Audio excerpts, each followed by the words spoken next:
Estic segur que alguna vegada has sentit a parlar del terme remasterització quan es parla de pel·lícules antigues, però realment no saps què és. Queda't perquè en aquest vídeo t'explicaré què és la remasterització, com funciona i per què serveix. Benvinguts i benvingudes a una nova secció de cinema i tecnologia com sempre, aquí, a Metadata. No t'has preguntat mai com pot ser que hi hagi pel·lícules clàssiques que sempre s'han vist borroses i descolorides i s'acaben veient sorprenentment bé a les nostres pantalles i plataformes de streaming modernes, les quals tenen 40 o 50 anys més que la pròpia pel·lícula? Doncs això és gràcies a la famosa remasterització. La remasterització no és més que el procés de millorar la qualitat visual i d'àudio d'una pel·lícula o sèrie utilitzant la tecnologia moderna. Aquest terme s'aplica especialment a produccions antigues que necessiten una actualització per adaptar-se als estàndards actuals, com poden ser resolucions HD, 4K, HDR... Si voleu, un altre dia ja parlem de formats, feu-m'ho saber online. Doncs bé, ara que ja sabem què és, com funciona la remasterització? La remasterització d'una pel·lícula és un procés molt meticulós que combina procediments tant tècnics com creatius. Aquests procediments es poden dividir en 5 grups o passes. Pas número 1. Digitalització del material. Primer de tot, s'escaneja el negatiu. Les pel·lícules filmades amb cel·luloide, especialment les filmades amb 35 mm, contenen una grandíssima quantitat d'informació visual. Tant per preservar com per millorar aquesta qualitat, s'utilitzen escàners d'alta resolució que digitalitzen fotograma a fotograma. Així doncs, aquest procés permet la preservació de detalls que podrien perdre's amb el temps degut al deteriorament físic del cel·luloide. És una cosa física. Amb el temps pot generar taques, pot esborronar-se o fins i tot cremar-se, ja que el cel·luloide és altament inflamable i si no, que li preguntin a la Xoxana.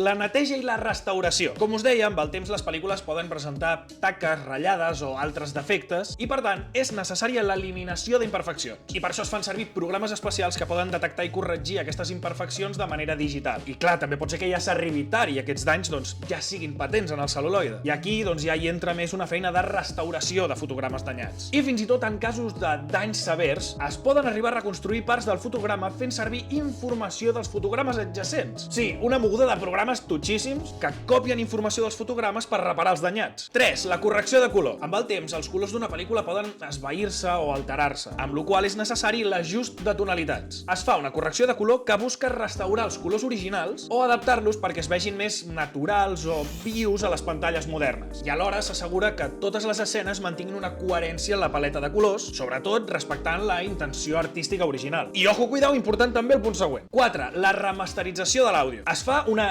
neteja del so. S'eliminen sorolls de fons, espetecs i sorolls no desitjats, bàsicament, que es poden haver colat durant la gravació o l'emmagatzematge. També es fa una millora de la qualitat del so, ja que es poden realçar freqüències específiques per millorar la claredat dels diàlegs, de la música, dels efectes sonors i, finalment, s'actualitza en formats moderns. En alguns casos, les pistes de so s'adapten a formats de so envolvent com Dolby Atmos per una experiència auditiva més immersiva i que concorda amb els estàndards moderns actuals. I per últim, però no per això menys important, 5. Ajustos finals i masterització. És necessari fer una integració total de totes aquestes millores. És a dir, combinar-les per crear una versió final coherent. Polir i engalzar bé totes les peces, vaja. I per últim, s'agafa tot això, es fa la conversió per adaptar-ho a la resolució de formats i pantalles moderns, com són l'HD, el 4K, assegurant així la compatibilitat amb els dispositius moderns. I per què serveix tot aquest procés de remasterització?